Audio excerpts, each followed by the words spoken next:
Unya, kining gubat sa langit mga kaigsunan, ang mga anghel kuno o si Satanas nag-away. Napildi Satanas, ditambog din si Yuta. Sus, pag-abot din si Yuta, mga kaigsunan, kay maom na ang dragon. Ang dragon, mao na ang yawa, bitin. Gidako pas mga insik. Gidako sa insik, gipasayaw-sayaw. Inig-iniro, inipasko sila. Sus, nakakwarta man. Kini din yawa, makakwarta ka ni. Bulan kay ni yawa, bisag kung sa tampos Ginoo, wag yun mamatay, kay gamanan man kay ni. Sayo na ka nga yawa, gitampog gikas langit. Naris ubos, gitampog sa Ginoo, wag yun mamatay. Unya, nisikat ang yawa. Pag anis kalibutan, sa 1 Juan 5:19, ang yawa nisikat na. Naulipon sa yawa ang tibuok kalibutan. Awala na. Kamanan di kayo ng yawa. Unya, hay naman inyong Diyos. Wala Diyos kalibutan, kaya naulipon mas yawa. Gusto mo ang Ginoo, ato na mutal na yawa. Muingon naman Ginoo, yawa, diyan magagikan. Ingon sa dang yawa, asuroy-suroy. Tibuok kalibutan, awala na. Sa tulpa, kining yawa mo na champion. Primero, pildi sa gubat. Napildi ba sa gubat ito sa langit? Itambog din eh, nisika. Naulipon. Hasta ang Ginoo naulipon. Eh Ginoo, ato naman mga tanay noon. Kaya nag-meeting sa mga Ginoo, mutambong man sang yawa. Di po mga Ginoo. Ingon na Ginoo, wala kayo dautan na makasuod sa ginghari as langit. Ipadayag 21 City. So, nahipuong man siya. Ingon siya, paano niya ang kayawa? Ano ka may musunod dautan? Ano sa yawa? Maayo ni kayawa. Hindi din na dautan ang yawa, pinakasuod pa langit. Werte yung butana. Pag-ingon sa Ginoo, pahawa Satanas. Nihawa dayon. Pagkabutan niya ni yawa. Giingnan sa Ginoo, si Hog Satanas yawa. Ayun patyas Hog. Wa sa gid patya. Nya imo mo dautan kang yawa. Ngano matinumano maginas Ginoo?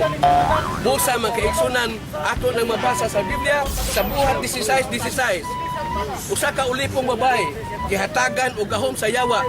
Gihatagan gahom sa pagpanag-an. Iyang gigamit makaigsunan og ang maong babae nga ulipon na dato. Kasi yun ang kaana, manghatagon kay gahom ang yawa. Ang inyong Ginoo manghatag na gahom. Pagkadaw anak, wa man guna manghatag. Kisa may gihatagan din gahom Ginoo. Ay pangyawa kay nanghatag pa. Mao di makaigsunan ang yawa buutan gistanan. Unya ang ilang Ginoo, dautan man kay na. Pagubat ito sa langit, nakadaog sila. Kanya si Jesus, gipadaan dire. Kaya likay lagi si Amahan. Nagubat pa sa langit. Si Jesus Cristo, gilikay din sa kalibutan. Kaya nagtuo man ang Ama, safety dire. Pag-abot sa dire ng hagis mas templo. Oy, ayok sa to si Jesus Cristo. Daan sa tong bugoy sa as. Bugoy ito dito sa langit. Kanya ni ari dire ng hagis templo. What ay ayo, gidakop. Maotong gilansang. Pagiri ayo. Batia. Pero ang yawa, yan si tibuok kalibutan, isuro-suro ang yawa. Gidakop ang yawa. Wag yun dakpangan naman. Tungod sa iyang kabuutan. Kamulay nagbinuang nga dautan ang yawa. Unsa man gyud nakadaot sa yawa. Basahi ko ninyo sa Biblia nga ang yawa nakapatay, ang yawa na makak, ang yawa ng hambog. Wa gyud. Way mabasa, naalay pasangil. Ingon mamumuno ang yawa, sukad kuno kaniadto mamumuno. Sila may gipatay sa wa. Ayun na, pasangil naman na. Pribahe gyud. Pero ang Ginoo makaigsunan, 70 ka tawo gipatay sa Ginoo. Ang sa ra gyud nilili sa kasabutan sa Ginoo, nilili ra. Gipatay sa Ginoo ug naguol ang mga tawo tungod sa dakong kamatay nga gihimo sa Ginoo. Sa pa, ang Ginoo mo'y kriminal, ang yawa nung wa makapatay. Unsa man ning Biblia? Unya man kaigsunan, ato king mabasa sa Biblia nga ipahigugma gyud ang yawa. Wa man ipahigugma gyud ang yawa. Ningon man yung Ginoo man kaigsunan, ang inyong kaaway mao ang yawa. 1 Pedro 5:8. Nagsuroy-suroy, naglibot-libot. Urag liyon nangungub, nangitagtok bunon. Mao ni inyong kaaway ang yawa. Niingon sa dayon si Kristo, higugmaa ang inyong kaaway nga mao ang yawa. Ang inyong kaaway ang yawa. Na mahigugma mo siya yawa. Sa di may brand, musumpakin nila di man sugot. May kani sila. Ang sugos Ginoo higugmaa inyong kaaway nga mao ang yawa. Di mas na higugma yawa. Wag yun sila katuman, makaigsunan, daghan kay makaigsunan na sugo sa Ginoo nga ipahigugma yung yawa. Pero sila di yun manuman, magahin ni ko.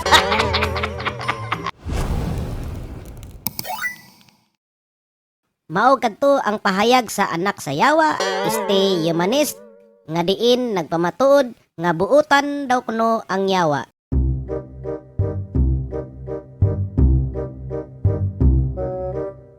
Mga katuki, sa di pa nato tukion ang kamatuoran, ato una ning basahon ang iyang giingon nga basahi kuno siya sa Biblia nga ang yawa nakapatay na makak og ng hambog.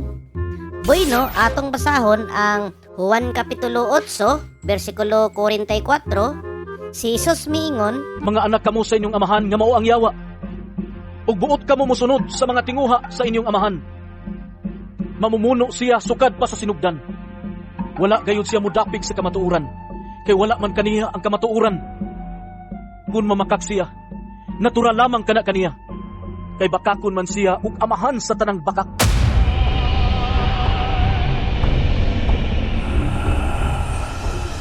sumala sa Biblia sa Kristiyanos, Quran sa Muslim, o tanak sa Judaismo, ang konsepto sa yawa giuyonan nga kung unsa man kamaayo ang Dios, mauusab ang kadautan sa yawa.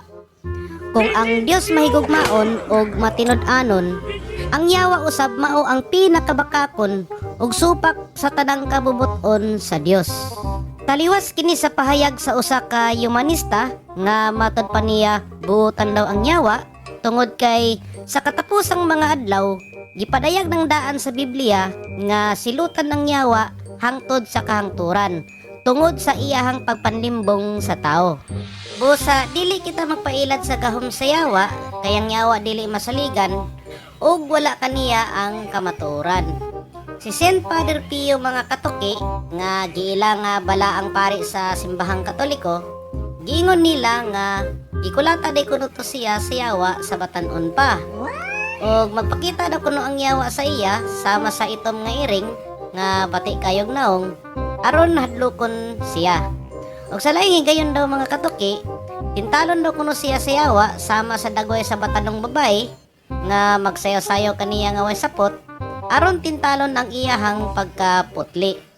Ug ang labing grabe daw kuno nga pagtintal sa iya sa yawa mga katuki, mao daw kuno ang pag-awat sa dagway sa iyang giila nga balaan. Apan wala daw kuno magsilbi ang yawa sa iya tungod sa kadako sa iyang gugma ug pagsalig kang Hesukristo. Pero aduna gayoy mga relihiyon mga katuki nga dili mo to og yawa o satanas nga nilalang. There are no devils. Sama na lang sa Hinduismo o Budismo.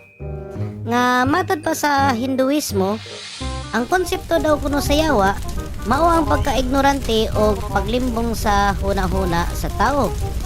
O mabuntog daw kini, pinaagi sa kaalam o sa espirituhanon nga kalambuan. Ingon man usab ang Budismo, nga matod pa nila, ang pagtuo daw sa nilalang nga satanas o yawa, bunga lang daw sa huna-huna sa tao nga dili masaligan. Sa katapusan mga katuki, managlahi man ang baruganan og pagtuo, manaamay yawa o wala, ang importante nga dili gayud kita magbuhat og dautan niining kalibutana. Kay kun makabuhat man gani kita og dautan og makasalata sa atong isig ka tawo, Mapriso ka! silutan gayud kita sa balaod. Kung naamoy mga pangutana o problema may tungod sa inyong internet connection o sa PLDT Wi-Fi and password, adtuwa lang ninyo og subscribe ang YouTube channel ni Kuya IT, ang kabisdak nato nga hitsuraan.